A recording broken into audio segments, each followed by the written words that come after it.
Brett Bruen was a senior national security advisor to President Obama, wrote an op-ed back during the Afghanistan debacle calling on Sullivan to resign. Kevin Carroll, former CIA case officer, now national security lawyer. Gentlemen, thank you for being back with us. Brett, you were at the very front end of this. Does the fact that the president clearly went with his civilian advisor's advice prove you correct?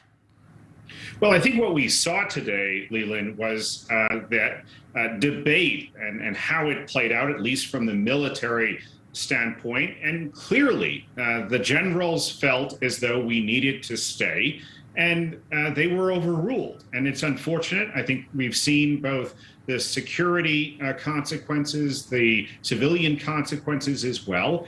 And it comes down, as I said in that op-ed now several weeks back, to the national security advisor. He has to be the person who reconciles the differences between what the intel folks believe, the Defense Department and the State Department. And that wasn't done here. We didn't get to a solution. We simply, railroaded through and unfortunately with somewhat disastrous consequences. Yeah, disaster might be an understatement in this word, although it's in this case, although it's hard to think that disaster could be an understatement, but appears to be.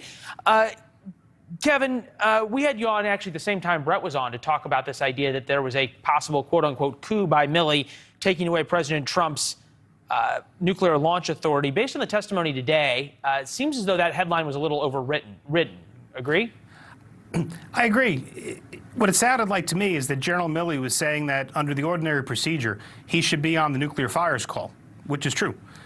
He has no authority to stop the launch of a nuclear weapon. If Washington was under attack and the chairman was killed and couldn't participate in the call, you could still launch a nuclear weapon. But he's also right that you're supposed to have him on the call when the issue is discussed, if possible. And it seems like that's all he was saying, and that was reasonable.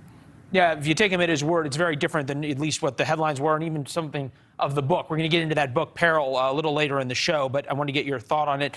Brett, real quick on this. I got 30 seconds. Psaki in the briefing now is dodging and weaving on what advice the president got from who when, understandably, because at least by what President Biden said to ABC was very different than what we heard from the generals. Would it be better off for the White House just to come clean on this, or for him to just say, I took Jake Sullivan's advice and be done? Well, look, the White House is always going to lean on, we're not going to divulge those internal deliberations. But in this case, I think the White House has to level with the American people. They have to explain how we got into this mess. And more importantly, they have to acknowledge that there is a mess so that we can get out of it. Yeah, or acknowledge that somebody was wrong and at least these two divergent ideas need to be reconciled. Gentlemen, thanks so much. Good to see you as always. You bet. All right. Normally in Washington, there is agreement